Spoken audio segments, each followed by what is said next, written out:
Hello and welcome back to the Ripped Baseball Card Appraisal Podcast. Once again, this is the podcast where we appraise all ripped baseball cards. Yesterday, we did a check on a rookie Hank Aaron card, and as always, the answer and the card was appraised at $0. Because once again, to any new listeners, according to the NFLDAS, all baseball cards that are fully ripped will be appraised at $0. And that's really the answer to the entire podcast. Spoiler alert. But nonetheless, I get sent ripped baseball cards almost every single day from people asking me to appraise them. I have boxes and boxes and boxes of essentially scraps, sometimes only one side, and I have to go through and I have to appraise them. But once again, it's easy picking because it is $0. And if people are watching, I will keep doing the podcast. I used to hate it. I used to think I was trapped in this life. But at this point, I've realized it's probably the only life in which I don't have to work a dead-end job. I guess now I'm sort of a dead-end boss of myself. And, I wish death upon myself all days and at all times. But nonetheless, beats working. I really would like to see my kid again, and I will say that this podcast does not make me look great to the judge. There's a legal term for it, but they call it a miscellaneous use of action and time. So pretty much it's a fancy way of saying wasted time. And they brought up 17 counts of that in my life in the custody hearing, to essentially make the case that I am a loser. And the worst part of it was that the custody hearing occurred the week that I started the Ripped Baseball Card Appraisal podcast. A lot of people would say, Cooper, that's a fart, but it was quiet. A lot of people would say, Cooper, why would you start that podcast at that time? Not only why, but, how did you even really have the energy or want to? And, I guess the answer is simple, which is that a warrior will always fight, a poet will always write, and somebody who wants to see their kids will continue to maybe make the wrong decisions at the wrong times. And that's where I'm at, and that's what we're doing. But, really glad that everybody came back to listen. It is currently Hamas's Day of Rage. Lots happened since the pod has been gone. I'm going to go right at it. I was reading the news. Mount Wilson Observatory used to be the home of some of the greatest minds. Hubble, who the Hubble telescope is named after, among others. They discovered the Andromeda Galaxy there. They figured out that we are not at the center of the Milky Way at Mount Wilson. They made a lot of great discoveries, and it used to be one of the greatest places on Earth to observe the skies. There's an observatory on Mount Wilson, which is right on the outskirts of LA. It used to be one of the best places to observe the night skies, and then with the growing population, so did light pollution grow. And it made it so that observatory is actually a lot less usable. And so since, really 82, officially, but for much longer than that, it hasn't really been used in an observatory. And it is just sort of being kept up by 4 full-time staffed employees, which are mostly groundskeepers, but also 60 volunteers who are usually older retirees who are helping to keep the place in good running order. And the future of the Mount Wilson Observatory, which now is just somewhat of a museum, but the future of the Mount Wilson Observatory is in an interesting place, because it can sort of continue to be a monument to scientific exploration, sort of being half kept up. As long as there are enough volunteers to do that, it seems like those volunteers are dwindling, and there will probably never be enough money to really get it tip-top shape. And also the thing is, it's never ever going to be used again as a legitimate scientific research space, just because the light pollution is too much. Even Hubble, as you know, because I know you've been reading the news, Hubble years ago, moved the observatory, not moved, but built a new one in Chile, where there's a lot less light pollution. So, yeah, Mount Wilson and the very telescopes that brought us its discoveries are hanging in the balance. And I think that tension is being felt all over the world. It's in the paper. Everybody's reading about it. And I go on Instagram, and, there's a lot of people who you would assume would maybe say, hey, I understand why we can't give it money, but it would be good to keep up. But there's a lot of people who are just hardcore Wilsonist, and they want it to stay there, and they want it to get bigger. And, these are some of my friends. These are kids born in the Valley. And so their allegiance to Wilson is interesting to me. And I understand that there's quite a history there. It's not as simple as, well, you were born here and, Wilson is there, 15 miles away. But the allegiance, and more so the sort of just outright objectiveness of their own narrative, is interesting to me. And, then there's a lot of people on the other side who say that there should be, 1,000 volunteers, and and they don't have enough resources. I understand that side, of course. And, it's a very interesting topic, and it's interesting that it's getting national attention. I think Joe Biden's statement on it is, very telling of how the major Western powers feel about the situation, and what people who are trying to change Mount Wilson are up against. And I think there could be some empathy for that. But yeah, it's a tough topic, and I understand that it brings up a lot of different emotions in people and makes people feel a myriad of different ways, because at the end of the day, science is what drives us. And the search for intergalactic discovery is something that's always going to cause tension, And, scientists have a long history, and they've been driven out of many places, and they have still preserved this history and this tradition. So I understand a lot of people's reactions. And, I am not a scientist, nor am I somebody who wants to tear down Mount Wilson. So I don't really know if I have much of a place to speak on any of it. Obviously I have my own opinions. They really don't fall too far to either side.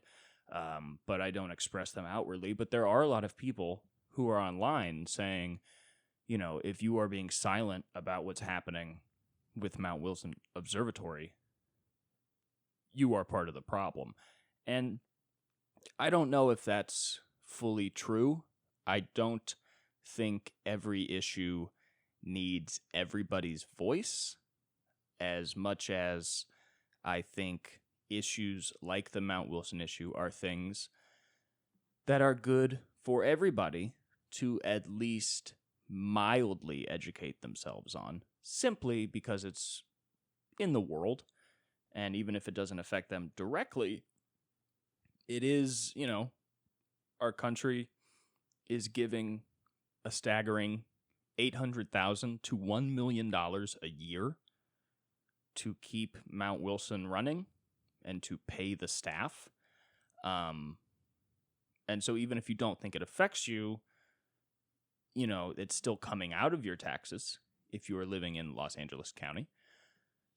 So that's something to think about, But, it's interesting there's a lot of different thoughts coming from a lot of different types of people. I'm definitely interested in the amount of people who are very hardcore Wilsonists, who are white American, sometimes not even Jewish, who are very college educated, but just don't have much a frame of reference for anything in life, let alone something as complex as the Mount Wilson issue.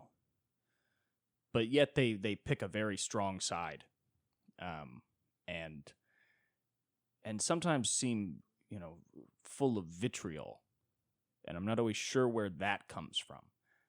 And then I notice the way they talk about other things, sometimes less important than the Wilson issue.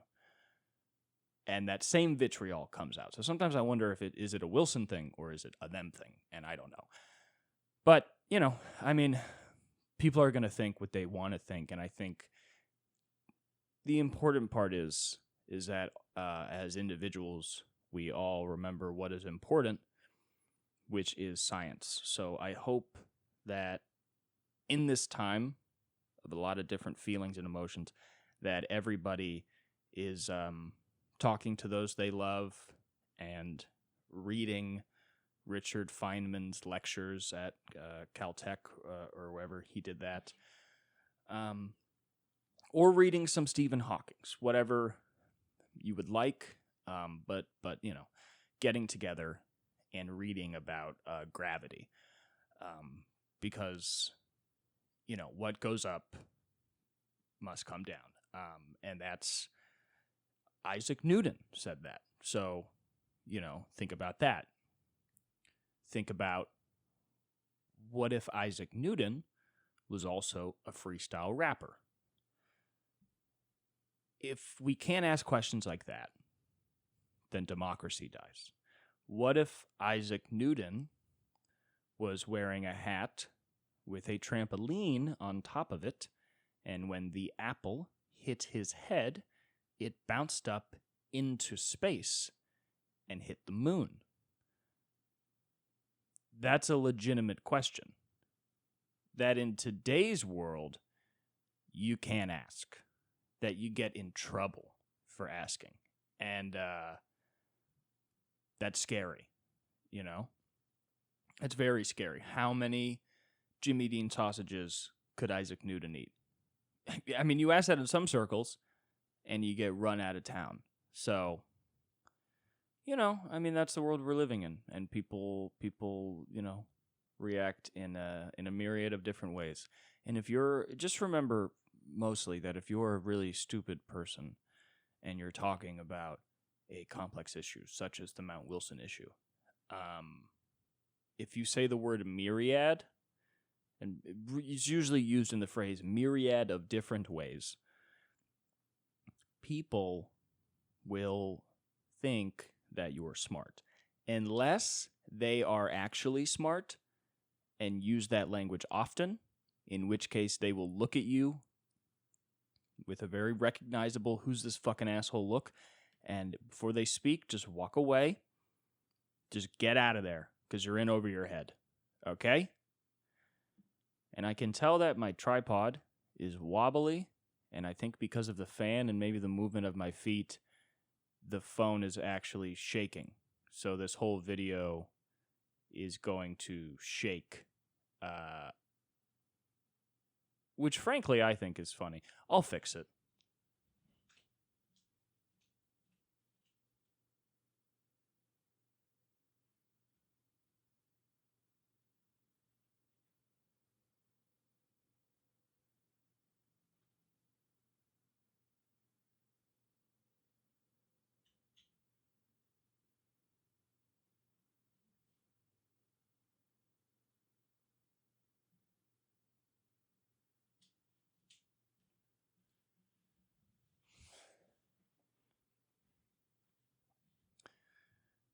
All right, that should be better.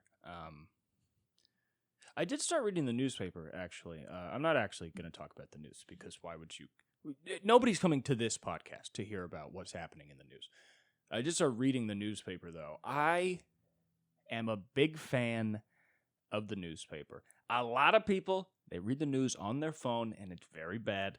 It's a lot less fun on the phone. You forget that there are tons of articles that come out every day, and the newspaper is something that I understand why people say they devour the paper.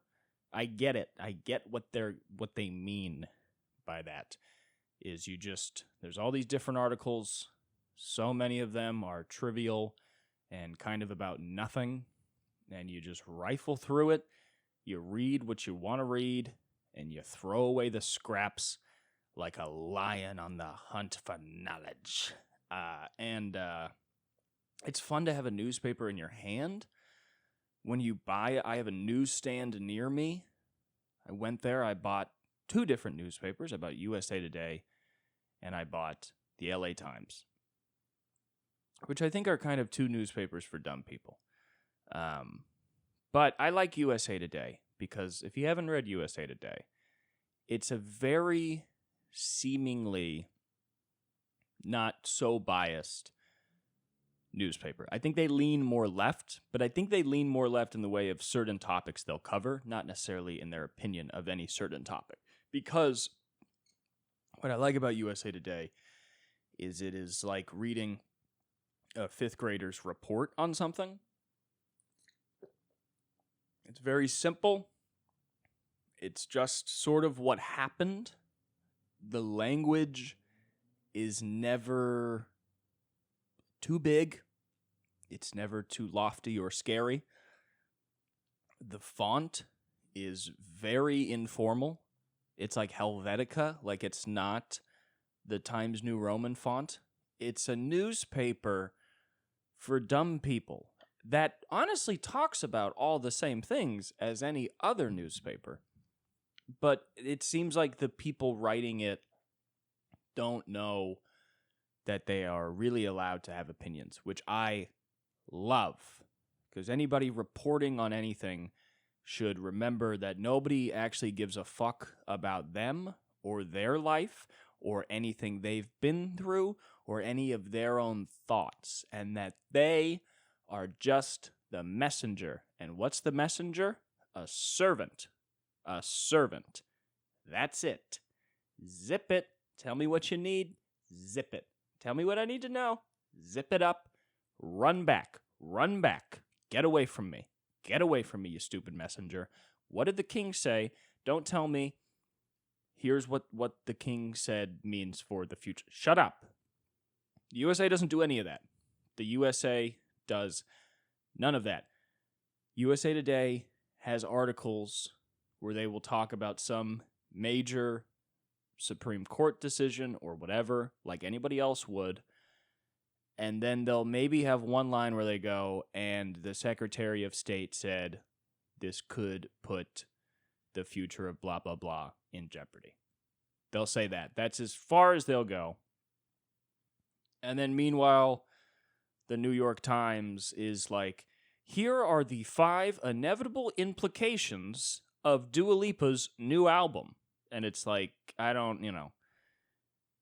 it's hard to trust the New York, because I never really read the news at all.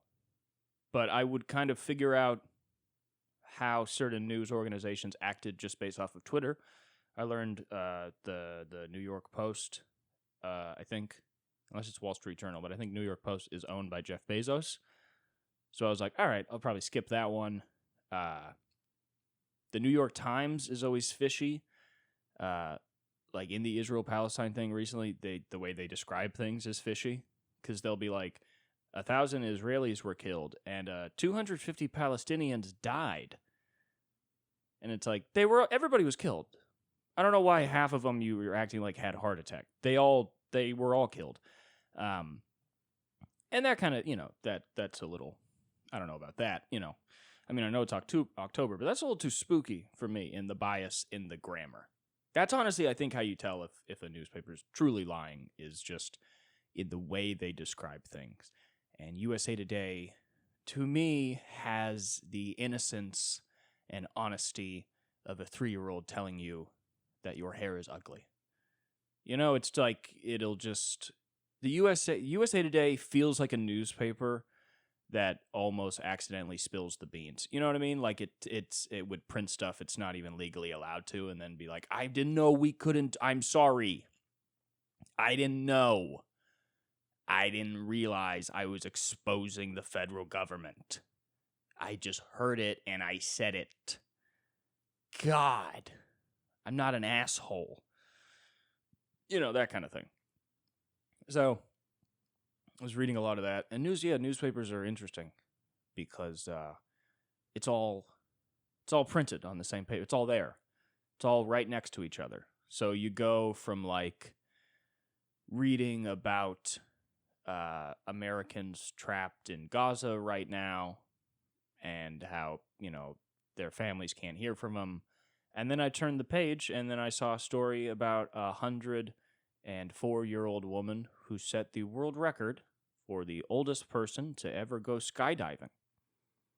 And that's, you know, that's once again just one page, flip it over, different vibe, you know? And I think that's a better way to consume news. Because when you consume it online, it's just the one article. And you go, yeah, I read this one article, and then you finish the article and you go, oh God, good grief, you know, that's crazy. And then you're just sad the rest of the day, you know. Or you're in the newspaper and you go, whoa, we bombed 50 weddings in Iraq. That's terrible. And then obviously they never report on that, but you get it. You know, you go, oh, these people died, and then you turn the page and you go, oh, it's National Clown Day. It's the national day to dress like a clown. Did you know that, honey? Millions of Iraqi civilians are dead, but it's National Dress Like a Clown Day. So make your choice on how you want to feel.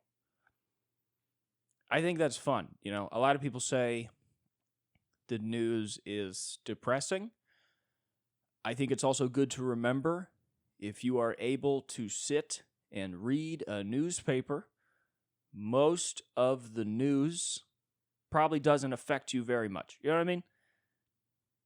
Like if your life is good enough that you can sit down, you can read a newspaper, most of the stuff you're reading in the news is probably not going to come knocking on your door all that soon. Your life is probably fine. You know what I mean? It's easy. There's leisure time is what I'm saying. There's an hour in your life where you can do whatever you want and you choose to spend it reading the news, which is productive. But once again, you know what I mean? You got time. You're chill. And so that's what I think when I read the news. I read a lot of sad things.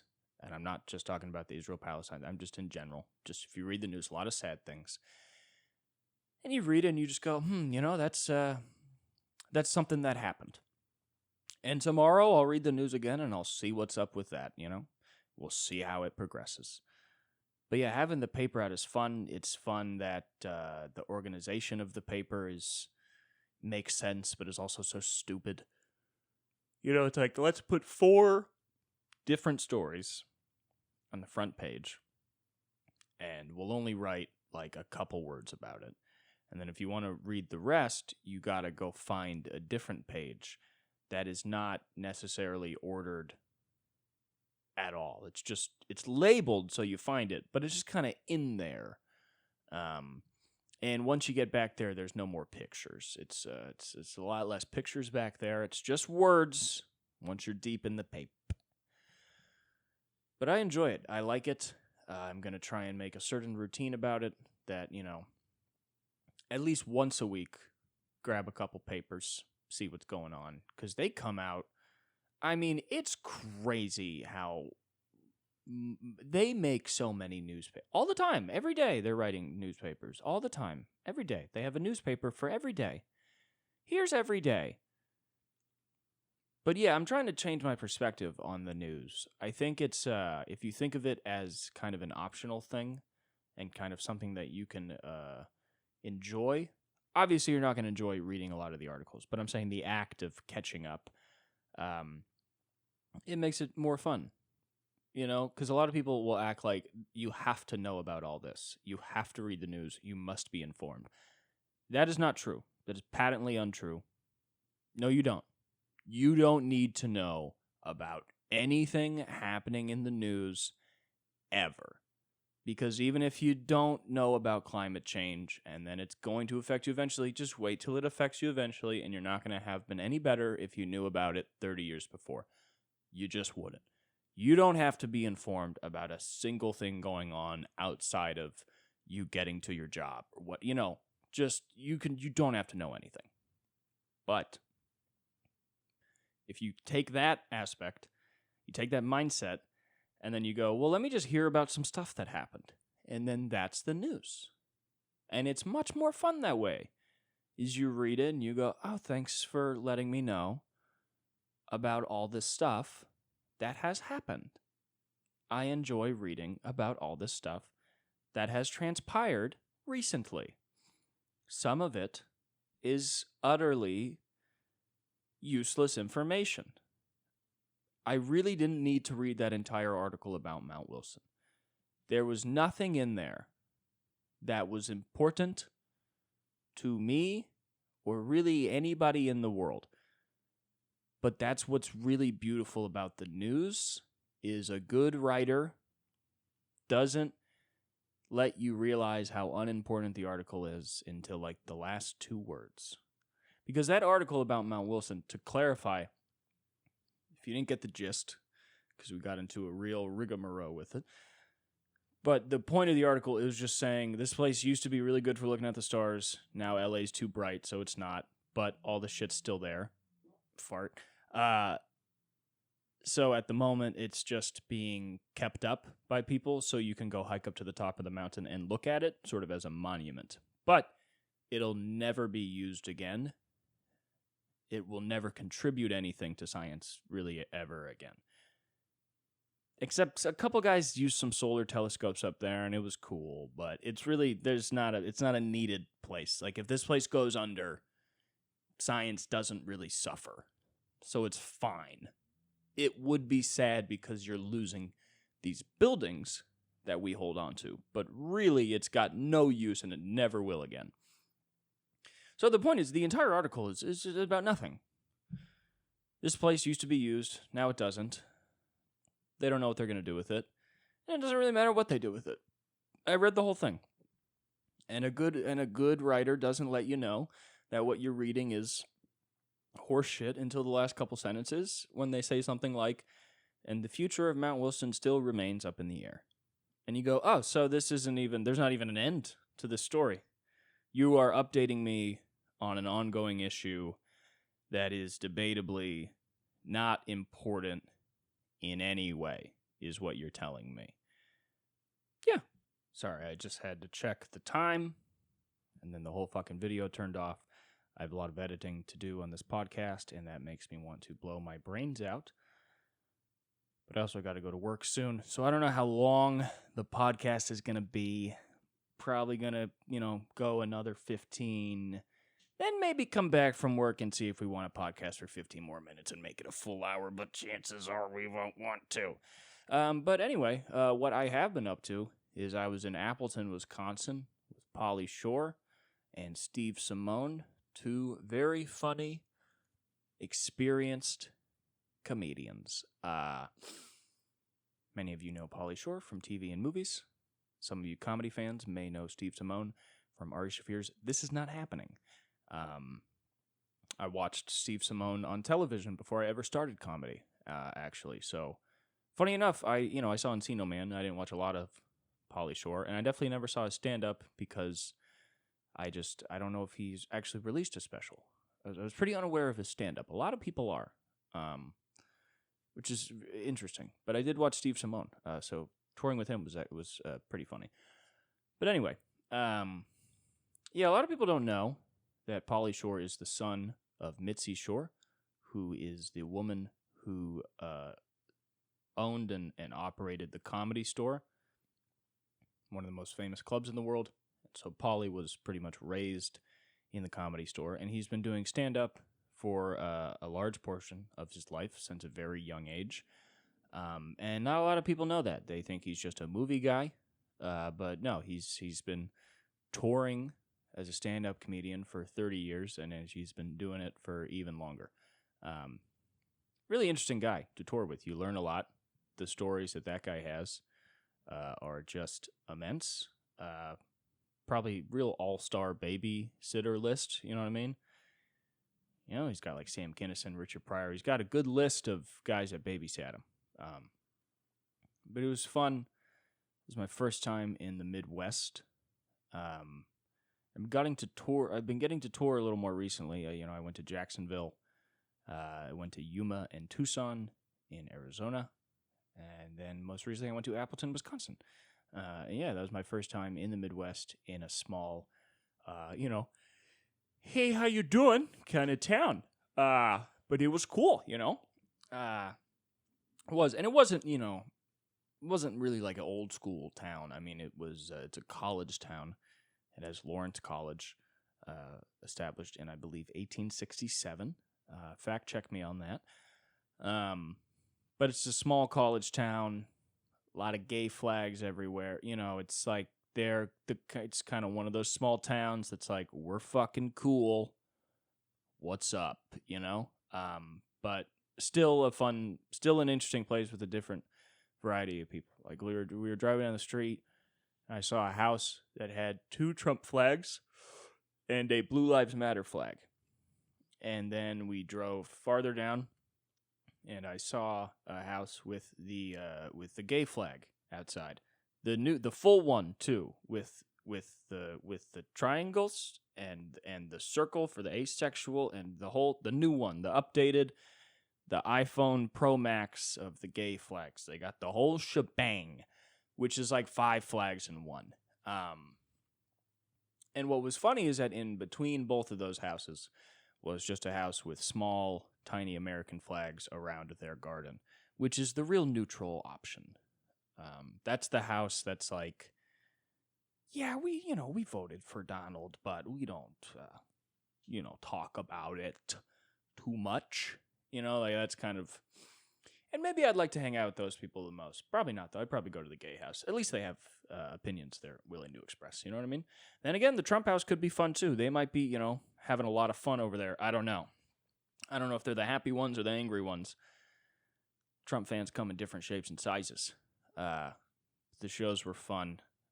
First 3 days, tough.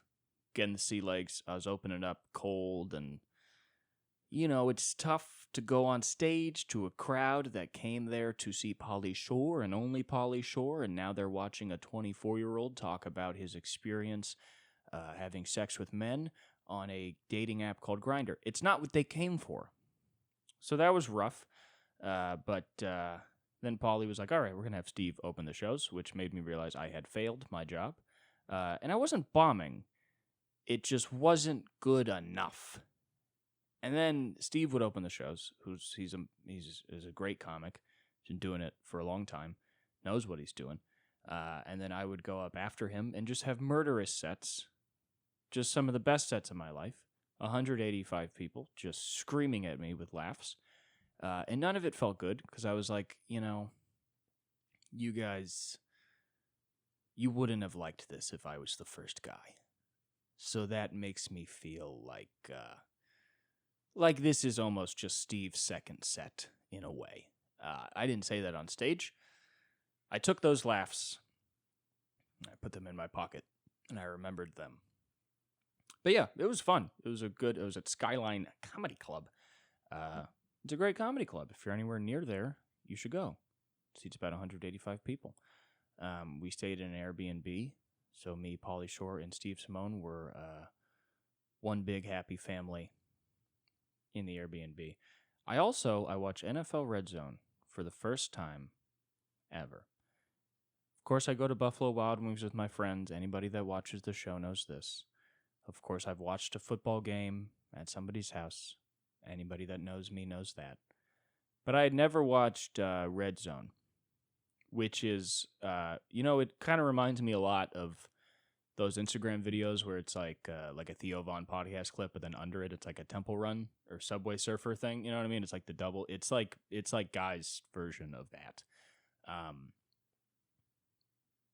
It's too much. If you don't know what NFL Red Zone is, it is showing all of the football games that are happening that day, but they just show every game where one team is in a scoring position.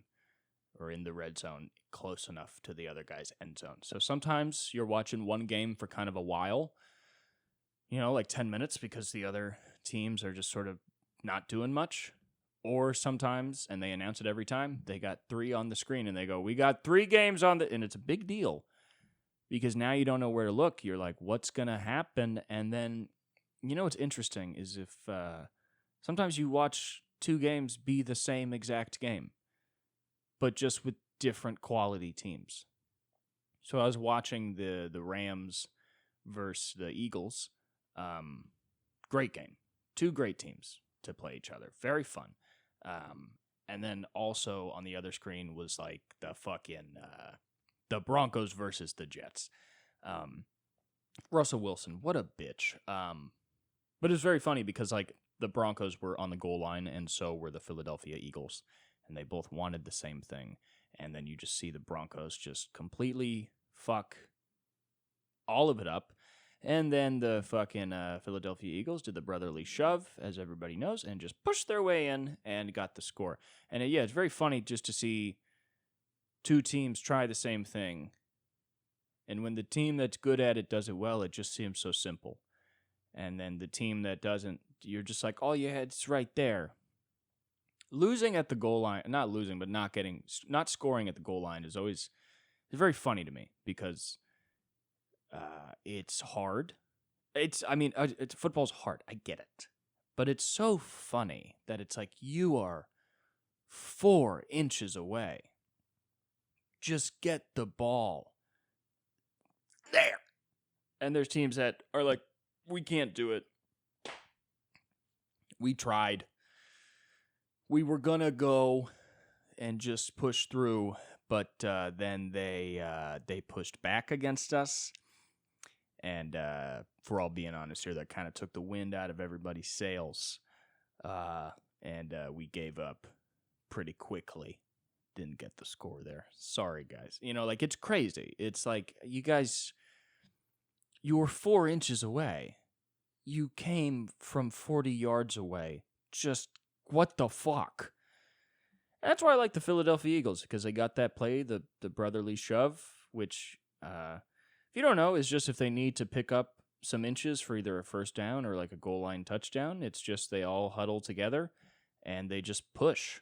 And Jalen Hurts holds the ball and he just follows the lineman and then they get in wherever they want to go.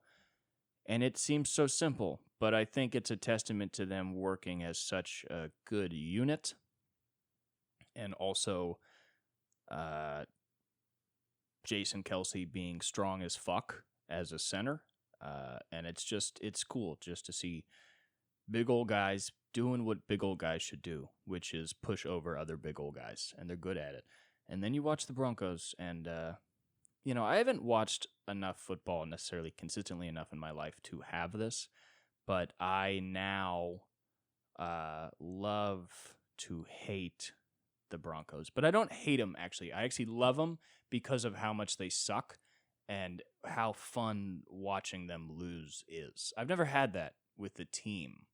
I mean, I know a lot of people who watch a lot of football are like, yeah, of course, that's I do that all the time. But I'm just saying, it's not like a thing where like, oh, everybody hates the Patriots, so it's so fun to see them lose. I get that. But there's something about the Broncos is there's not even a history or a context or a reason why I dislike them other than the fact that they suck.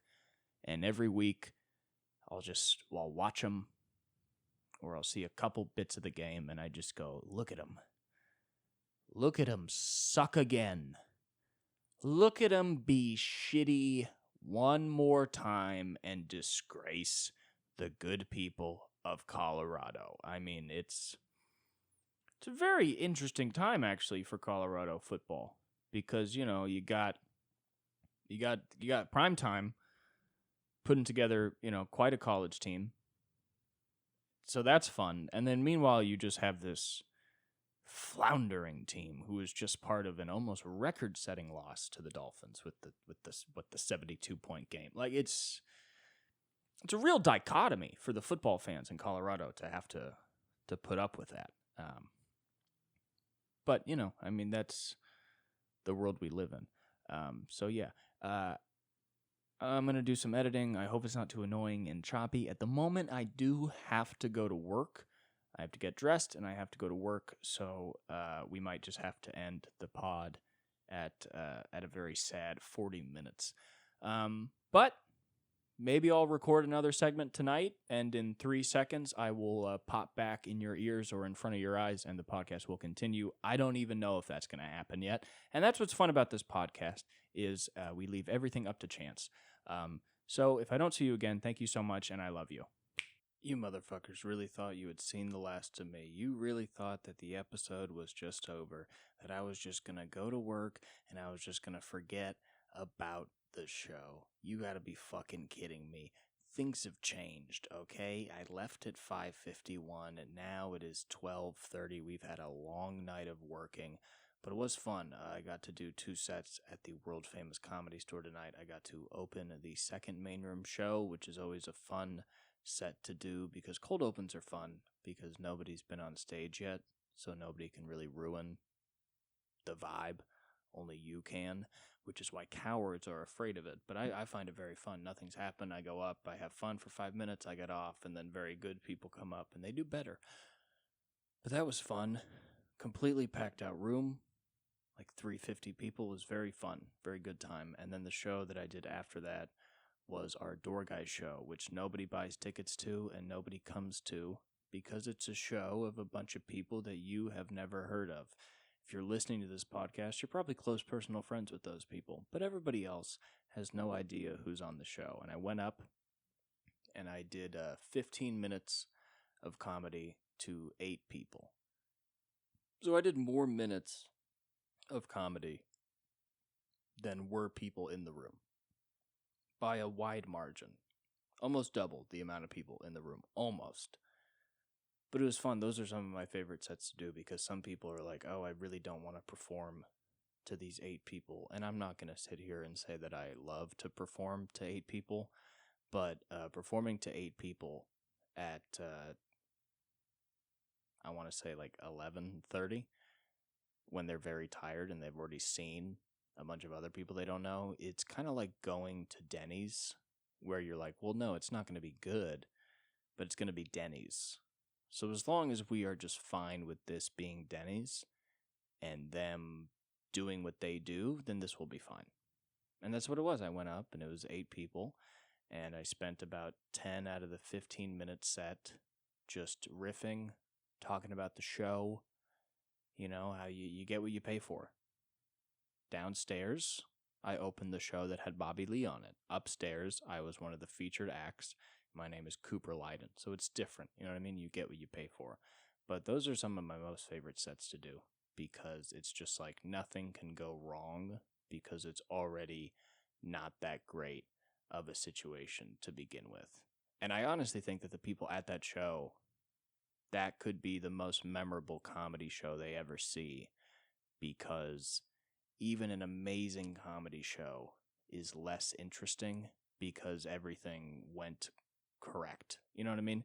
Now their friends will be like, oh, I went and I saw Dave Chappelle or Elijah Schlesinger in a huge arena and they crushed the whole time and it was awesome and everybody loved it. And they get to go, you know what? I got to see Cooper Lyden, among others, perform to me and 7 other people in a small room on a Friday night for virtually no reason. I mean, a show that small, it gets to the point where it's nobody's sure why they're there and nobody's sure who the show is for. Because when there's that small an amount of people, it starts to seem like the show is more for the comedians than it is for the audience. You know what I mean? Because if it was famous people, you'd look around and you'd be like, what happened? Why is nobody here? But then when it's a bunch of nobodies, you look around and you go, I know what happened and I know why nobody's here. And I'm starting to feel like it's actually very nice of me to be here. And that's one of the most fun comedy situations you can be in. Because if you're sitting in a pile of garbage, it's like, why even look for gold? And I had a lot of fun with them. And I'll tell you what, I made them laugh. And I know that everybody listening to this podcast is just waiting for the day that I walk into a Hertz Rent-A-Car with a vest made of C4 and blow myself up. But I'll tell you what, those 8 people tonight bought me 3 more days of living normal life before I walk into that Hertz. But anyway, I just wanted to come back, say hello, and let everybody know that the podcast is back on the regular schedule. If you listen and care and are listening to the end of the episode, wow, I should give you $100. But I just want to let you know, the diehard fan. I know there's not more than one of you listening at this point. And if you are, see if you can contact other people who listen. You should form a support group for each other. But anyway, we're going to be back on regularly scheduled programming because I've been out of town a little bit, which is very fun for me, but bad for the podcast and my already unproductive workflow. So if you care, I do apologize. But anyway, thanks for showing up. Thanks for showing out. Thanks for finishing the episode. What a feeling it is. It must feel the same as when I finished a half marathon and cried. I was 13. Anyway, thank you all so much for coming hard. And I'll see you next week. I love you so much. Thank you.